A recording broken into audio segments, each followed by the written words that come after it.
welcome everyone to this Dracula Lunchtime Bites. My name's Diane. I'm one of the Derby Dracula team.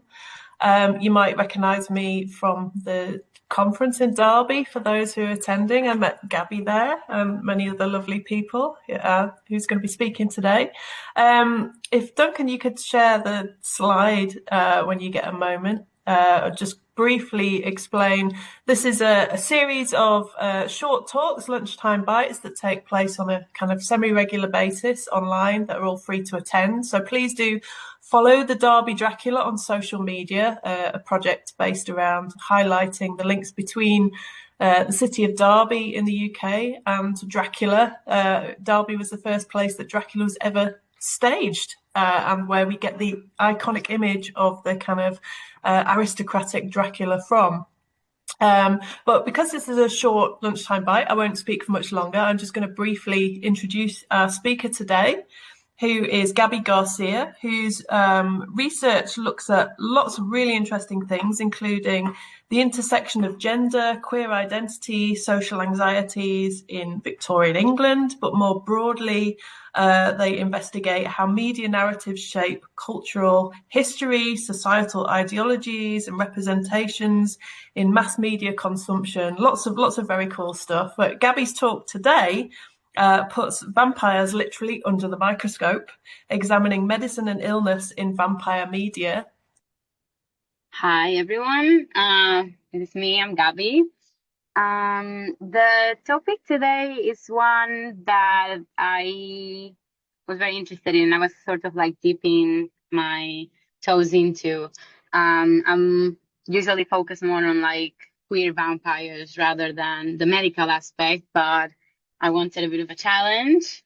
So yeah, let's start with some introduction first. The origins and the cultural fear and how it all came to be and how we can connect vampirism with medical research. The mythology of what we call a vampire today is very ancient and diverse, and some of the oldest accounts of vampire-like creatures and folklore appears in ancient history, but I think the most like well-known ones that we hear of and the most like widely accepted is the Eastern European in the late 17th century and the 18th century. And all of these themes often serve as a reason, the folklore and the recurring themes of anthropological themes is more of a reason for their invention. In the case of vampires, they initially revolved around unexplained patterns of illness, death throughout history, but obviously they have evolved and taken many shapes. And vampire mythology reveals a broader relationship between folklore, scientific misunderstanding, and culture spread fear in little villages before. It also reflects a human tendency to speculate in the absence of scientific knowledge. Focusing on death, decomposition, and early vampire panics, one major factor in early vampire belief was the lack of public knowledge about death and decomposition. This is one of like the main topics that we usually hear about when covering vampirism. That through the 17th and 18th century, Eastern Europe was marked by a widespread superstition and suspicion of vampirism, which I also find is quite hilarious and funny. The vampire function to other demonic figures in folklore, or even when like before like Greek myth with the gods trying to explain the unexplainable, it sort of became a scapegoat for disease and bacteria and the viruses that were unknown at the time. And many were taken as signs and proof of vampirism, which now can be explained by just like modern forensic science, like the cold ground temperatures significantly like slowing or not slowing the composition, bloating mistaken for evidence of feeding, which caused like gases being released during decay. The blood at the mouth and nose often results from rupture and like highly vascularized lungs. And all of this contributed to the spread of the vampire folklore myth, particularly in Eastern Europe, as I mentioned. Now, some of the mentions of the vampire panic, and I even added just like this on the corner, the little section here, an extract from a previous journal. Townspeople in a frenzy were trying to stop a perceived vampire from attacking the living and taking their loved ones. They would dig up corpses and take gruesome measures like staking, beheading the body to put it to rest, and all of that, at which point they were just looking at once again, like observing natural and normal signs of decomposition. So the forensic misunderstanding played a huge role. Contagious diseases was the most likely root of all of the deaths that were initially attributed to vampirism. One of the well-documented cases is Arnold Paul of Belgrade. Apologies for my pronunciation of names. In the 1720s, shortly after his death, locals reported strange deaths around the town, and they blamed vampirism for it. 40 days after the burial, he was exhumed and described as complete and incorrupt, so with fresh blood flowing from his eyes, ears, and nose. And all of these signs were taken again as literal proof of vampirism. Another very well-known case were the New England vampire panic that were not related with tuberculosis. Vampire fears were again not limited to Europe; they expanded all over the globe to New England. Entire families were dying from a mysterious illness that caused slow wasting and decline, which created now this New England vampire panic. The tuberculosis epidemics, now we know, actually accounted for nearly 25% of deaths in the eastern United States during the 19th century. So the rural communities were really desperate to avoid the fate associated with tuberculosis. So they turned to supernatural explanations. And one of the most famous cases there was Mercy Brown of Exeter in Rhode Island, who died in 1892. Her mother and sister had already died, and her brother later fell seriously ill. Townspeople convinced the father to exhume the bodies to identify the vampire believed to be preying on the family. And Mercy's body basically showed little decomposition at all compared to the other bodies that were buried, leading to the belief that she was actually a vampire. And then they resorted to having her heart and liver burned and giving that to her brother to be eaten, but he still obviously died months after that little situation. And a similar case also occurred in 1799 with Sarah Tillinghast of Rhode Island as well. After several children in the family died, her father also exhumed the body. Witnessed reported that her eyes were open, her hair and nails appeared to have grown, and her heart and arteries were filled with fresh red blood. So while people were indeed dying, we now know that the cause was not vampirism, and these tests were just the result of deathly pathogens. And here are some of the diseases that we associate with vampirism, and they are linked with the vampire body and its medical appearance. Vampires in literature are usually most commonly depicted as pale, undead beings who consume blood, and that sickly appearance, the glistening skin, smoldering eyes have been linked to real medical conditions. And it has been basically speculated that many of them were the ones that inspired all of this vampire folklore, although it doesn't provide a clear and complete perfect explanation. But one of the examples is rabies, which actually derives from the late Latin word madness, and it's one of the oldest known diseases to humankind.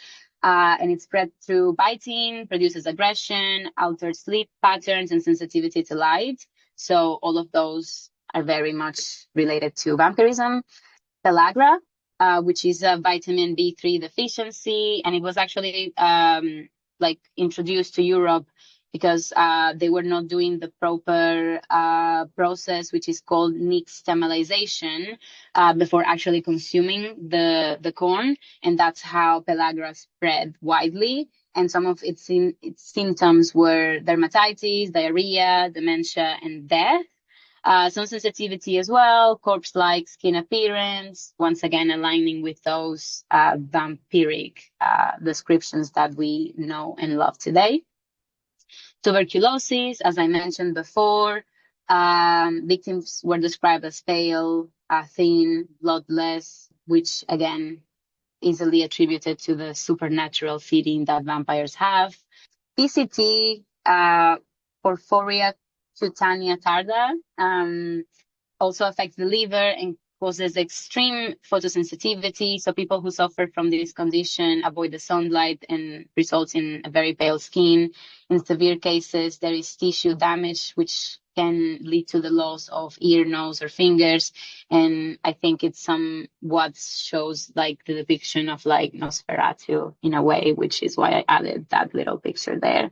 Some other medical explanations is Horner syndrome, the unusual eye appearance, long dark nails have been linked to, apologies for the pronunciation of this one, Jadason-Lewandowski syndrome.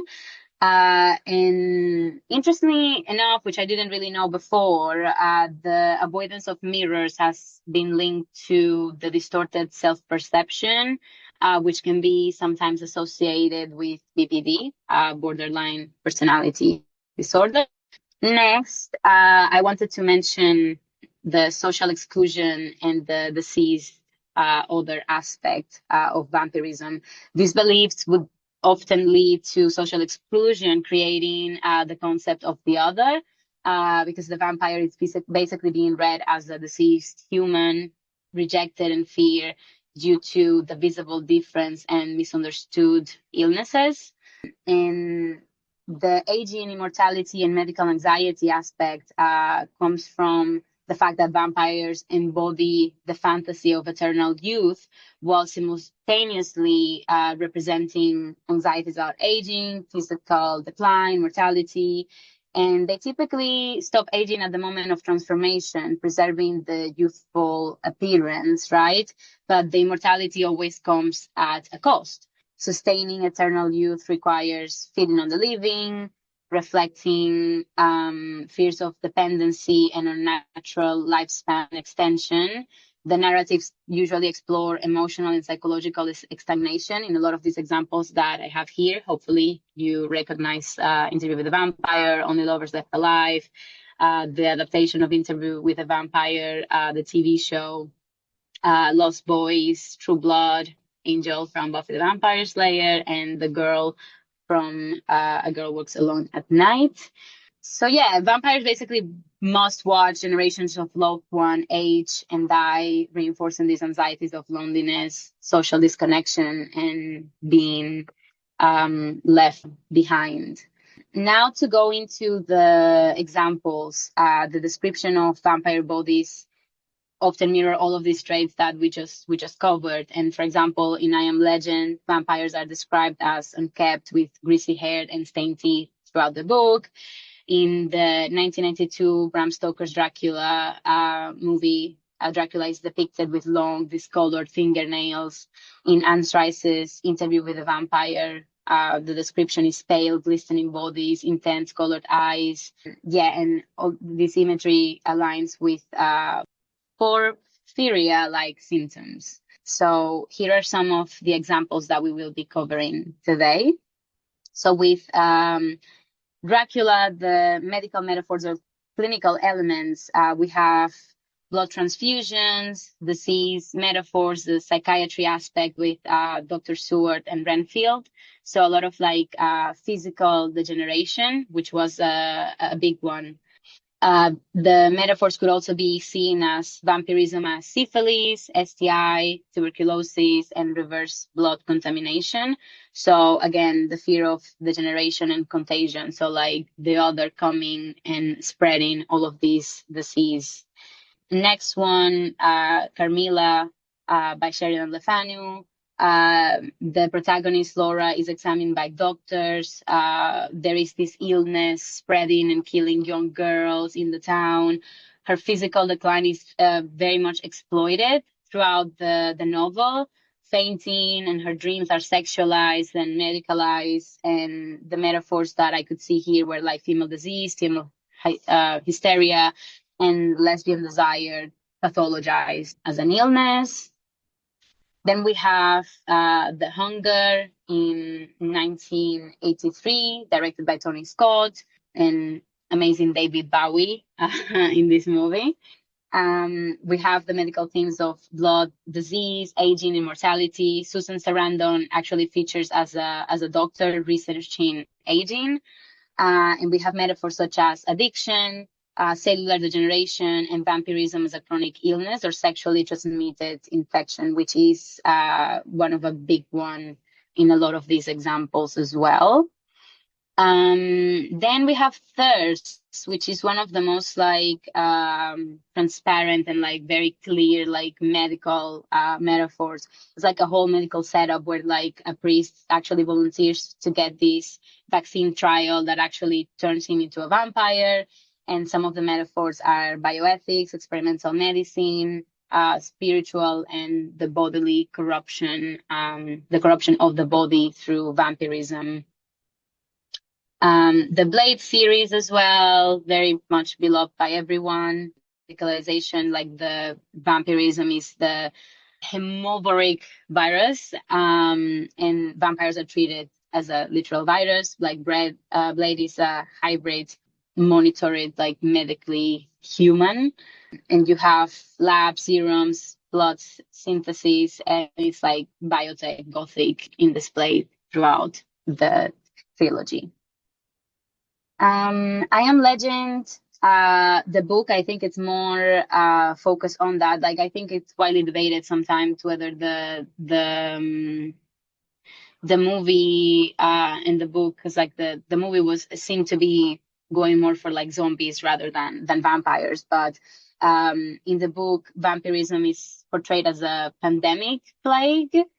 There is the scientific aspect of experiments to actually cure it. And the protagonist is this lone immunologist of sorts. So post-apocalyptic themes, medical alienation, survivor guilt, and monstrous medicine. And it has been linked as well to HIV and AIDS, biopolitics, and the fear of viral mutation. And last but not least, I wanted to mention some just honorable mentions, because we cannot go into all of the ones. There is so much media that basically goes into vampires and medicalism. So the Strain trilogy by Guillermo del Toro, that one investigates vampirism as a parasitic infection. Very cool. Fever Dream by George R.R. Martin. It's vampire myth merged with illness and contagion.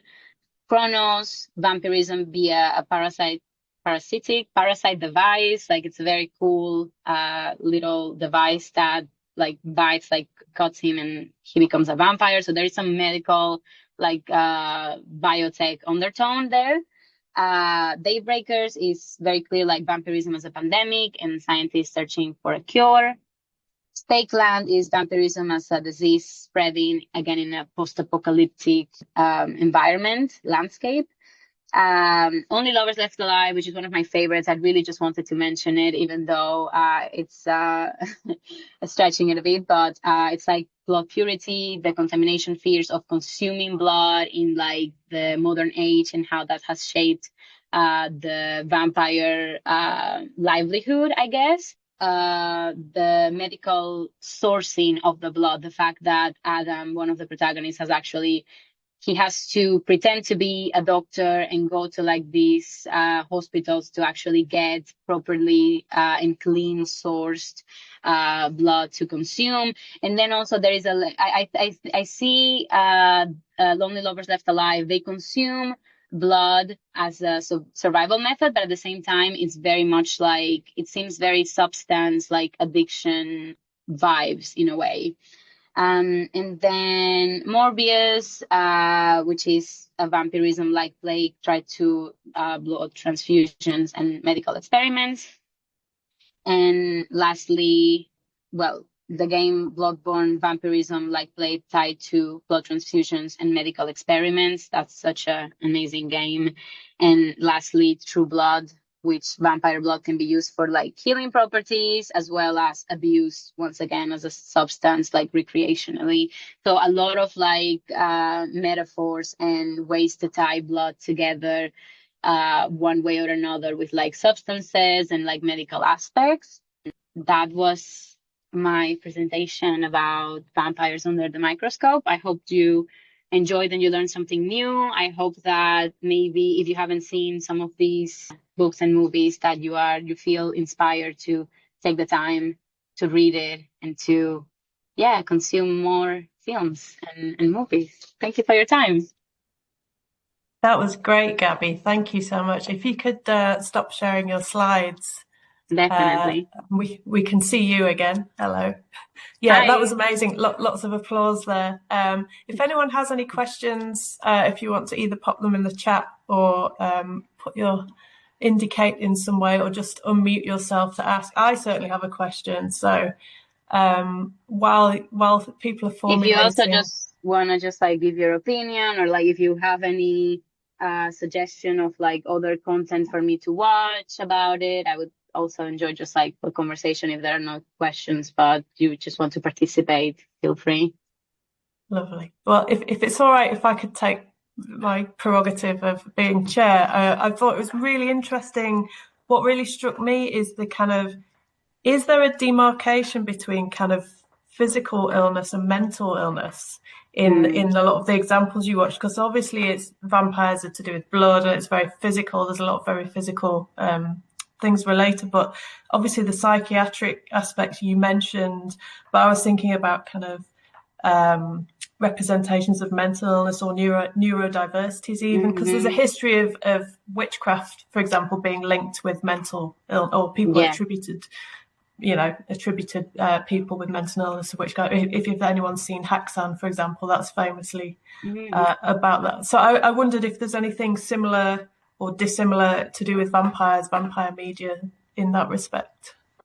I haven't seen anything that was like outwardly. I think all of this is like the readings, but like funny enough, I actually met someone at the conference last year where they were talking about the connections of like vampirism with like being neurodivergent and like how they also saw some like they were trying to create like a comic about that, which I thought it was really cool. So I think there are people that are trying to create some like new content where it can be like outwardly like and obviously represented, but like, I think we can see, even if that wasn't like the initial point of the vampirism, I think now we can tie. I definitely can see why and how neurodivergence of like being autistic can be linked to some of the vampire behavior and like nature even. With the psychological aspect, I thought that was really, really interesting because I had never seen that before displayed. Like I don't think I read enough to know that there was a link between psychological conditions with vampirism. So when I read the mirror with the BPD, I was just like, wow, how is it that I never thought of that? That's so cool.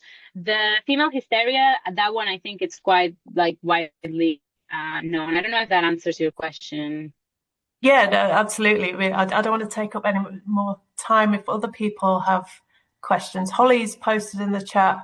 I'd love to take another look at the difference in presentation of blood and meaning between the two IWTV within the context of them being made at really different times. For example, there's a lot more about psychological conditions in the recent TV show compared to the older film. Meaning Interview with a Vampire. Oh, sorry, yeah. I couldn't quite process it quickly enough. I thought about kind of a lot of the different, because we've had like lots of different versions of Nosferatu and kind of Dracula, of like looking at them within like the medical, psychological like landscape of what was happening at the time they were made, what's being represented in the film. Because obviously there's a lot more awareness about different like mental health conditions, and I know in the new Interview with the Vampire, Louis' state of mind is focused on a lot more than the film. And I think that's really interesting of how that plays along with the kind of the blood, the vampirism, that of like him and in the context of the film and when it's made now, also with kind of post-COVID of that as well. It's just like really interesting, and like now I want to go back and watch all the films that I watched where there's multiple versions of it and think about what context it was made in as well. It's really, really fantastic presentation. Really enjoyed today. Thank you. I do think, so I love both of them. I love the TV show and I also love the movie. So I usually just think about like time and place when trying to compare them, because like I think when we see Louis, Brad Pitt, struggle with immortality, and they do mention how he was struggling with depression after the death of his wife. So it was more sort of like light touch, because like I think before talking about any like mental health, like trigger warning with mental health like conditions and stuff, like they didn't really go in as deep and it wasn't as transparent, which I think is something that a lot of like new fans of the TV show really appreciate. It's just like even with like the queerness, you know, like the queerness was just like homoerotism back in the day. So, but now we can see that they're queer, that they're open, they're out of the coffin, like they are openly gay. And yeah, I mean, I also love that. I love both. I think they both did it in their own way, consisting of like time and space, I guess. Yeah. We've also got Diana in the chat recommending Salem Slot. Yeah. Yeah. I love Salem Slot. I haven't seen the new one though. No, me either. I think that's what is that that's the one that she's recommending there. Cooper, I don't know if you want to speak or I can just read your comments from the chat. Said, I'll be thinking away, especially about the transfusion aspect, transformation, infection with blood, especially that then demonization imparted on the new vampire, reminiscent of older medical theories that illness is an evil, in quote marks, aura that you can infect you and you have to get rid of the evil, often by bleeding. And yeah, Near Dark, one of my favourite vampire movies, Cindy's mentioned. In Near Dark, the vampire is cured by a blood transfusion from a human. Not sure this makes sense, but a good plot twist. Yeah, so I haven't watched that one. That's why I didn't mention it, but that one is in my watch list on Letterboxd. Definitely, if you want to share any more like vampire media that I should watch that I haven't mentioned, and you know, please put it in the chat. I'll tell you just before we wind up, because it's 1 o'clock. I'd mentioned Martin. I don't think you mentioned Martin. And Vampire's Kiss, they're two quite obscure, but I think they fit in with the psychological, psychiatric aspects as well. I totally forgot about that one. Vampire's Kiss, phenomenal, Nicolas Cage. Yeah, Nicolas Cage is the best, most insane vampire. Anyway, that's my own personal opinion. Not everybody might agree. Before we wind up today, can we thank Gabi again for an absolutely fantastic presentation. Lots of love for your talk in the chat.